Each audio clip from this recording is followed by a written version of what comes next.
യേശുക്രിസ്തുവിന്റെ പരിശുദ്ധമായ നാമത്തിൽ എല്ലാ പ്രിയപ്പെട്ടവർക്കും മോർണിംഗ് ഡ്യൂവിന്റെ പുതിയൊരു പ്രഭാത വചന ധ്യാനത്തിലേക്ക് സ്വാഗതം. ഈ കഴിഞ്ഞ ദിവസം നമുക്ക് വളരെ അനുഗ്രഹിക്കപ്പെട്ട ആത്മീക വചനചിന്തയിലൂടെ, പ്രത്യേകിച്ച് മത്തായിയുടെ സുവിശേഷം 25-ാം അധ്യായത്തിൽ കാണുന്നതായ ബുദ്ധിയുള്ള കന്യകമാർ, ബുദ്ധിയില്ലാത്ത കന്യകമാർ, അവർ വിളക്കെടുത്തുകൊണ്ട് മണവാളനെ എതിരേൽപ്പാൻ പുറപ്പെടുന്നതായ ആ ഉപമയെക്കുറിച്ചാണ് നമ്മൾ ചിന്തിച്ചുകൊണ്ടിരിക്കുന്നത്. നമുക്കെല്ലാവർക്കും അറിയാവുന്ന പോലെ കർത്താവ് യേശുക്രിസ്തുവിന്റെ വരവിനെ സംബന്ധിച്ച് ഉള്ള വളരെ പ്രധാനപ്പെട്ട ഒരു ചാപ്റ്ററാണ് ഈ മത്തായിയുടെ സുവിശേഷം 25-ാം അധ്യായം. മത്തായിയുടെ സുവിശേഷം 24-ാം അധ്യായത്തിൽ കർത്താവ് യേശുക്രിസ്തു തൻ്റെ വരവിനെക്കുറിച്ചും ആ വരവിൻ്റെ അന്ത്യ ലക്ഷണങ്ങളെക്കുറിച്ചും യേശു സുവ്യക്തമായി സംസാരിച്ചിട്ട് 25-ാമത്തെ അധ്യായത്തിലേക്ക് കടന്നു വരുമ്പോൾ നമ്മളെ എല്ലാവരെയും കർത്താവിൻ്റെ വരവിന് വേണ്ടി നമ്മെ ഒരുക്കുക എന്നുള്ള ഉദ്ദേശത്തോടു കൂടിയാണ് യേശു ആ ഉപമ സംസാരിക്കുന്നത്. ഈ ഉപമയിലൂടെ തന്നെ നമുക്ക് മനസ്സിലാക്കാൻ കഴിയുന്ന വളരെ പ്രധാനപ്പെട്ട ചില ചിന്തകളാണ് നമ്മൾ കഴിഞ്ഞ ദിവസം ചിന്തിച്ചത്. ഇന്ന് സഭയാകുന്ന മണവാട്ടി, അതെ, ഇന്ന് അനേക ദൈവമക്കളും ബുദ്ധിയുള്ളവരും ബുദ്ധിയില്ലാത്തവരും എന്നുള്ളതായ ഒരു വിഭജനത്തിലൂടെ കടന്നു പോകുന്നു എന്നുള്ളതാണ്. ഇത് നമ്മളുടെ ദൃഷ്ടിയിലല്ല കേട്ടോ, ഇത് ദൈവത്തിന്റെ ദൃഷ്ടിയിലാണ്. എന്തുകൊണ്ടെന്നാൽ ദൈവത്തിന്റെ വചനം പറയുന്നു, പ്രാകൃത മനുഷ്യൻ ദൈവത്തിന്റെ ആത്മാവിന്റെ ഉപദേശം കൈക്കൊള്ളുന്നില്ല. ഇവിടെ നമ്മൾ ശ്രദ്ധിക്കേണ്ട ഒരു കാര്യം, ഈ കന്യകമാര് അവർ 10 പേരായിരുന്നല്ലോ. 10 പേരെ നമ്മൾ നോക്കിയാൽ എല്ലാവരും ഒരേപോലെ ഇരിക്കും. ഈ 10 പേരും കന്യകമാരായിരുന്നു. 10 പേരുടെ കയ്യിലും ഏകദേശം ഐഡന്റിക്കൽ ആയിട്ടുള്ള വിളക്കായിരിക്കാം ഉണ്ടായിരിക്കുന്നത്, ഒരേപോലെയുള്ള വിളക്ക്, യാതൊരു വ്യത്യാസമില്ല. ഇവരിൽ ആരാണ് യഥാർത്ഥ ദൈവപൈതലെന്ന് നമുക്ക് തിരിച്ചറിയാൻ കഴിയാത്തവണ്ണം എല്ലാവരും ഒരേപോലെ ഇരിക്കുന്നതായ ഒരു കാഴ്ചയാണ് നമുക്ക് കാണുവാൻ കഴിയുന്നത്. ഇവരോട് ചോദിച്ചാൽ ഇവർ പറയും, ഞങ്ങൾ ഇവിടെ ആയിരിക്കുന്ന ഉദ്ദേശം മണവാളൻ വരുന്നു, അവനെ എതിരേൽക്കുക എന്നുള്ളതാണ് ഞങ്ങളുടെ ഉദ്ദേശം. ഞങ്ങൾ ഉറങ്ങാൻ പാടില്ല, ഞങ്ങൾ ഉണർന്നിരിക്കണം, ഞങ്ങളുടെ വിളക്ക് കത്തിക്കൊണ്ടിരിക്കണം എന്നുള്ളതാണ് അവരുടെ എല്ലാവരുടെയും ആഗ്രഹം. ഇതെല്ലാം അവരുടെ ആഗ്രഹമായിരിക്കുമ്പോൾ തന്നെ ദൈവത്തിന്റെ ആത്മാവിനാൽ നയിക്കപ്പെടാത്തതായ ജീവിത അനുഭവം നമുക്ക് 5 പേരിൽ കാണുവാൻ സാധിക്കുന്നുണ്ട്. നമ്മൾ റോമലേഖനം 8-ാം അധ്യായത്തിൽ ഇങ്ങനെ വായിക്കുന്നുണ്ടല്ലോ, ദൈവത്തിന്റെ ആത്മാവ് നടത്തുന്നവർ ഏവരും ദൈവത്തിന്റെ മക്കൾ ആകുന്നു. അപ്പോൾ ദൈവത്തിന്റെ ആത്മാവിനാൽ നയിക്കപ്പെടുന്നതായ വ്യക്തികൾ എന്ത് ചെയ്യും? 5 കന്യകമാരെ പോലെ അവർ വിളക്ക് എടുക്കുക മാത്രമല്ല, വിളക്കിനോടുകൂടെ എണ്ണയും എടുത്തു എന്ന് നമുക്ക് കാണാൻ കഴിയുന്നുണ്ട്. ഇത് വളരെയധികം പ്രധാനപ്പെട്ട ഒരു കാര്യമാണ്. പഴയ നിയമ പുസ്തകത്തിൽ പുറപ്പാട് പുസ്തകം 27-ാം അധ്യായം 20-ാം വാക്യത്തിൽ ഇത് സംബന്ധിച്ച് നമുക്ക് നിഴലെന്ന് പറയാൻ കഴിയാവുന്നതായ ഒരു കാര്യം പരിശുദ്ധന്മാവ് എഴുതിയിട്ടുണ്ട്. അതിതാണ്, വിളക്ക് നിരന്തരം കത്തിക്കൊണ്ടിരിക്കേണ്ടതിന് ഇസ്രായേൽ മക്കൾ വിളക്കിനെ ഇടിച്ചെടുത്ത് തെളിവുള്ള ഒലിവെണ്ണ നിന്റെ അടുക്കൽ കൊണ്ടുവരുവാൻ അവരോട് കൽപ്പിക്കാം.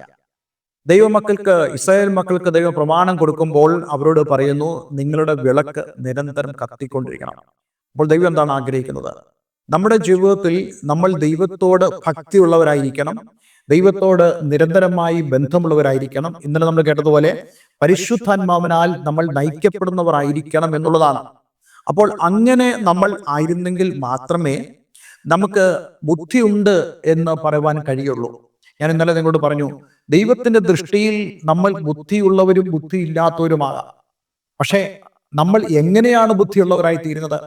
നമ്മൾ ബുദ്ധിയുള്ളവർ ആയിത്തീരുന്നത് കർത്താവ് യേശുക്രിസ്തു നിരന്തരമായി പഠിപ്പിക്കുന്ന പോലെ അവന്റെ വചനം കേട്ട് അനുസരിച്ച് അതുപോലെ ചെയ്യുന്നവരാണ് ബുദ്ധിയുള്ളവർ എന്ന് പറയുന്നത്.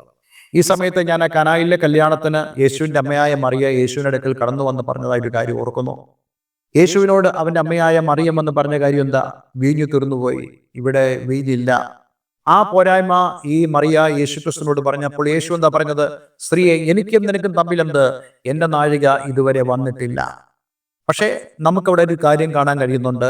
യേശുവിന്റെ അമ്മയായ മറിയ അവിടെയുള്ള ശുശ്രൂഷക്കാരോട് പറഞ്ഞ കാര്യം, ഇവൻ എന്തെങ്കിലും കൽപ്പിച്ചാൽ നിങ്ങൾ അതുപോലെ ചെയ്യണം. അതിനർത്ഥം എന്താ? അനുസരിക്കുന്നതിലൂടെയാണ് നിങ്ങൾക്ക് ദൈവമഹത്വം കാണുവാൻ കഴിയുന്നത്. വിശ്വസിക്കുക മാത്രമല്ല, ആ വിശ്വാസത്തോട് ചേർന്ന് നമുക്ക് അനുസരണം ഉണ്ടാകണം. ദൈവവചനത്തെ നമ്മൾ വിശ്വസിക്കുക മാത്രമല്ല, ആ വിശ്വസിക്കുന്നതിനോടൊപ്പം തന്നെ വിശ്വാസത്തിന്റെ ഒരു അനുഗുണം എന്ന് നമുക്ക് പറയാൻ കഴിയുന്നതായ അനുസരണം നമ്മുടെ ജീവിതത്തിൽ ഉണ്ടാകണം.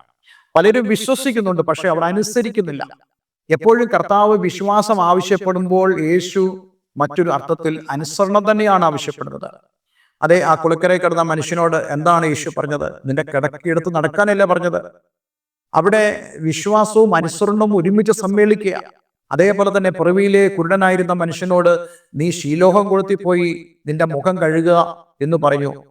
അടുത്ത് മറ്റൊരു കുളമുണ്ടെങ്കിൽ അവൻ ശീലോഹം കൊളുത്തി തന്നെ പോകത്തുള്ളൂ. കാരണം യേശു പറയുന്നത് പോലെ മാത്രമേ അവൻ അനുസരിക്കുകയുള്ളൂ. നമ്മുടെ മുമ്പിലൊക്കെ ധാരാളം ചോയ്സ് ഉണ്ട്.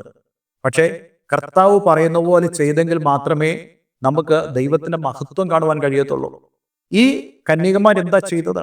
അവർ ദൈവത്തെ അനുസരിച്ചു, ദൈവവചനത്തെ അനുസരിച്ചു. അതാണ് യേശുവോട് ഉദ്ദേശിക്കുന്നത്. നമ്മൾ ഓരോരുത്തരും ദൈവവചനത്തെ അനുസരിക്കേണ്ടത് വളരെ ആവശ്യമാണ്. ചില വാക്യങ്ങളിലൂടെ ഞാൻ നിങ്ങളെ കൊണ്ടുപോകാൻ ഇന്ന് ആഗ്രഹിക്കുന്നുണ്ട്. അതിനുവേണ്ടി നമുക്ക് ദൈവവചനത്തിലേക്ക് നമ്മൾ ശ്രദ്ധയെ തിരിക്കാം. ഞാൻ കഴിഞ്ഞ ദിവസം നിങ്ങളോട് വിളക്കിൽ എണ്ണ എടുക്കേണ്ടതിന്റെ പ്രാധാന്യം സംസാരിച്ചിരുന്നല്ലോ. റോമാലേഖനം 8-ാം അധ്യായം 9-ാം വാക്യത്തിൽ നമ്മൾ ഇങ്ങനെ വായിക്കുന്നു, നിങ്ങളോ ദൈവത്തിന്റെ ആത്മാവ് നിങ്ങളിൽ വസിക്കുന്നു എന്ന് വരികിൽ ജഡസ്വഭാവമുള്ളവരല്ല, ആത്മസ്വഭാവമുള്ളവരത്രേ. ക്രിസ്തുവിന്റെ ആത്മാവില്ലാത്തവൻ അവന് ഉള്ളവനല്ല. ഞാൻ ഈ വേദഭാഗം വായിച്ചതിന്റെ പ്രധാനപ്പെട്ട ഒരു കാരണമുണ്ട്. നമ്മൾ 3-ാമത്തെ വാക്യം വായിക്കുമ്പോൾ, ബുദ്ധിയില്ലാത്തവർ വിളക്കെടുത്തപ്പോൾ എണ്ണ എടുത്തില്ല, ബുദ്ധിയുള്ളവരോ വിളക്കോടുകൂടെ പാത്രത്തിൽ എണ്ണയും എടുത്തു. അടുത്ത വാക്യം 5-ാമത്തെ വാക്യം, പിന്നെ മണവാളൻ താമസിക്കുമ്പോൾ എല്ലാവരും മയക്കം പിടിച്ച് ഉറങ്ങി. ഇതും ഞാൻ 1-2 ദിവസത്തേക്ക് ചിന്തിക്കാനുള്ള ചിന്തയായിട്ട് തന്നെയാണ് ഉദ്ദേശിക്കുന്നത്. ധാരാളം ആത്മീയമായ വിഷയങ്ങൾ ആ ഭാഗത്തുണ്ട്. നമ്മൾ റോമാലേഖനം 8-ാം അധ്യായം 9-ാം വാക്യം വായിച്ചത് ഇങ്ങനെയാണല്ലോ, ദൈവത്തിന്റെ ആത്മാവ് നിങ്ങളിൽ വസിക്കുന്നു വരികിൽ ജഡസ്വഭാവമുള്ളവരല്ല, ആത്മസ്വഭാവമുള്ളവരത്രേ. ക്രിസ്തുവിന്റെ ആത്മാവില്ലാത്തവൻ അവനുള്ളവനല്ല. ഇവിടെ ഈ കന്യകമാർ മയക്കം പിടിച്ചു തുടങ്ങി എന്ന് വായിക്കുമ്പോൾ, ഈ മയക്കം നമുക്ക് സാധാരണയാണ്.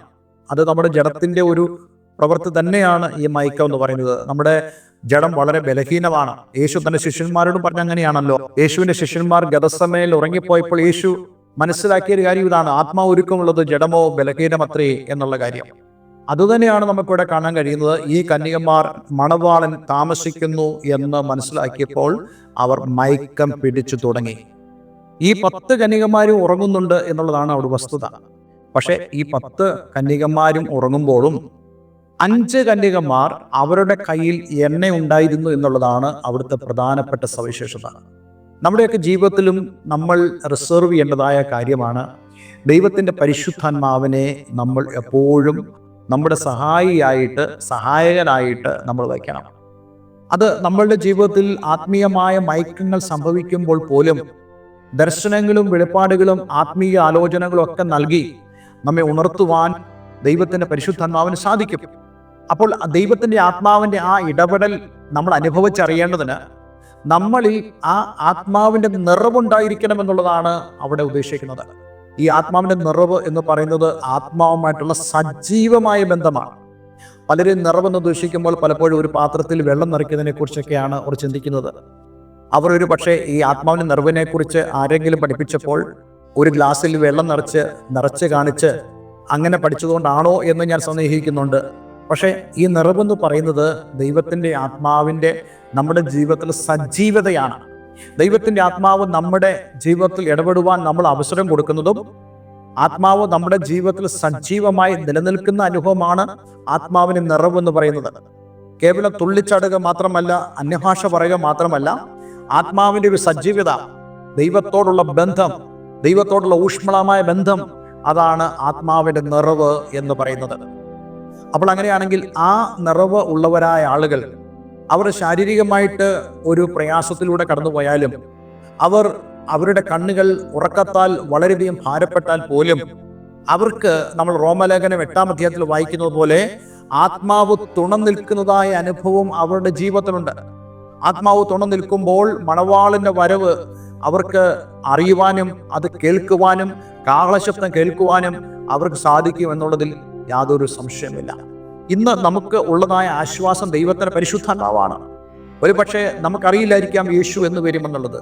പക്ഷേ നമ്മൾ ഉറങ്ങുമ്പോൾ പോലും യേശു വരുന്നതിനെ കുറിച്ചുള്ള വ്യക്തമേറിയ സൂചന ദൈവത്തിന്റെ പരിശുദ്ധാത്മാവ് നമുക്ക് നൽകുകയും ആ ഉറക്കത്തിന്റെ ഇടയിൽ പോലും കാഹളനാദം കേൾക്കുവാൻ തക്കതായ ഒരു ആത്മീയ ബന്ധത്തിൽ നമ്മൾ പരിശുദ്ധാത്മാവിനോടൊപ്പം ആയിരിക്കുകയും ചെയ്യും. അതുകൊണ്ട് ഇന്ന് ഞാൻ നിങ്ങളോട് എല്ലാവരോടും ആഹ്വാനം ചെയ്യുന്നത്, നമ്മൾ ഓരോരുത്തരും ജീവിതത്തിൽ നമുക്ക് മയക്കങ്ങൾ വരാം, ഇതുപോലെ ക്ഷീണങ്ങൾ സംഭവിക്കാം. പക്ഷേ ദൈവത്തിൻ്റെ ആത്മാവിനോട് ചേർന്നുള്ള ഒരു ജീവിതം, അതെ, ആ വിളക്കെടുത്തുള്ള അനുഭവം, ആത്മാവിനാൽ നമ്മൾ നിറയപ്പെടുന്ന അനുഭവം നമ്മുടെ ജീവിതത്തിലുണ്ടെങ്കിൽ, അതെ, ഇന്ന് നമ്മൾ അനുഭവിക്കുന്ന എല്ലാ ബലഹീനതയുടെ നടുവിലും നമ്മൾ തടന്നു പോകാതെ ഉറച്ചു നിൽക്കുവാൻ, അതേ, ദൈവത്തിൻ്റെ മഹത്വം കാണുവാൻ ദൈവം നമ്മെ സഹായിക്കും എന്നുള്ളതാണ് ഇന്ന് ഞാൻ നിങ്ങളോട് സംസാരിക്കുന്ന പ്രധാനപ്പെട്ട സന്ദേശം. അതേ, ഈ സന്ദേശത്തിന് മുമ്പാകെ നിങ്ങൾ ബലപ്പെടുക, കൂടുതൽ ആത്മീയ അനുഗ്രഹം പ്രാപിക്കുക. ഞാൻ ഈ സന്ദേശങ്ങൾ നിങ്ങളോട് ചുരുക്കം ചില സമയങ്ങൾ കൊണ്ടാണ് പറയുന്നത്. പക്ഷേ നിങ്ങൾക്ക് ഈ വചനഭാഗങ്ങൾ കൂടുതൽ ചിന്തിക്കാനും അതേപോലെ തന്നെ ഈ വചനഭാഗങ്ങൾ ധ്യാനിക്കാനും കൂടുതൽ ആത്മീയമായ വളർച്ചയിലേക്കും ആത്മീയമായ പ്രകാശനത്തിലേക്കും നിങ്ങൾക്ക് മുന്നോട്ട് പോകാൻ സാധിക്കും. അതിനായി ദൈവം നിങ്ങളെ ഒരുക്കട്ടെ എന്ന് ഞാൻ ആഗ്രഹിക്കുന്നു, പ്രാർത്ഥിക്കുന്നു. ഒരു നിമിഷം നമുക്ക് ദൈവത്തിൽ പ്രാർത്ഥിക്കാം. കർത്താവേ, ഞങ്ങൾ ഈ ഭൂമിയിലായിരിക്കുമ്പോൾ ആത്മീയമായുള്ള മയക്കങ്ങൾ ഞങ്ങൾക്കുണ്ടാകാം. പ്രത്യേകിച്ച് കർത്താവിൻ്റെ വരവ് താമസിക്കുന്നു എന്ന് കാണുമ്പോൾ ഞങ്ങൾ മടിയന്മാരായി മാറാം, ഞങ്ങൾ അലസതയുള്ളവരായി മാറാം. പക്ഷേ ഞങ്ങളുടെ ജീവിതത്തിൽ ദൈവത്തിൻ്റെ ആത്മാവിനോടൊപ്പമുള്ള സജീവമായ ബന്ധത്തിൽ ജീവിക്കുവാനും ഞങ്ങളുടെ ബലഹീനതകളുടെ നടുവിൽ ഞങ്ങളെ സഹായിക്കുന്ന ദൈവത്തിൻ്റെ പരിശുദ്ധമാവ് ശക്തിയോടെ ഞങ്ങളെ നിർത്തുവാൻ തക്കോണം അങ്ങ് ഇടയാക്കണമെന്ന് പ്രാർത്ഥിക്കുന്നു. ഈ വചനം കേട്ട ഏവരെ ഞാൻ യേശുവിൻ്റെ നാമത്തിൽ അനുഗ്രഹിക്കുന്നു. പ്രാർത്ഥന കേട്ടതിന് നന്ദി. യേശു ക്രിസ്തുവിൻ നാമത്തിൽ തന്നെ. ആമേൻ, ആമേൻ. ഇന്നത്തെ വചന ധ്യാനം നിങ്ങളുടെ ജീവിതത്തിൽ വലിയ അനുഗ്രഹത്തിന് കാരണമായി തീർന്നു ഞാൻ വിശ്വസിക്കുന്നു. ദയവായി ഈ സ്ക്രീനിൽ കാണുന്ന ഫോൺ നമ്പറുകളിൽ ഞങ്ങളെ വിളിക്കുക. നിങ്ങളുടെ ജീവിതത്തിൽ ആത്മീയമായി കൂട്ടായ്മ നിങ്ങൾ ആഗ്രഹിക്കുന്നുണ്ടെങ്കിൽ അതിനായി ഞങ്ങളെ വിളിക്കാവുന്നതാണ്. എല്ലാവരും ദൈവം അനുഗ്രഹിക്കട്ടെ. Have A nice day. God bless you all.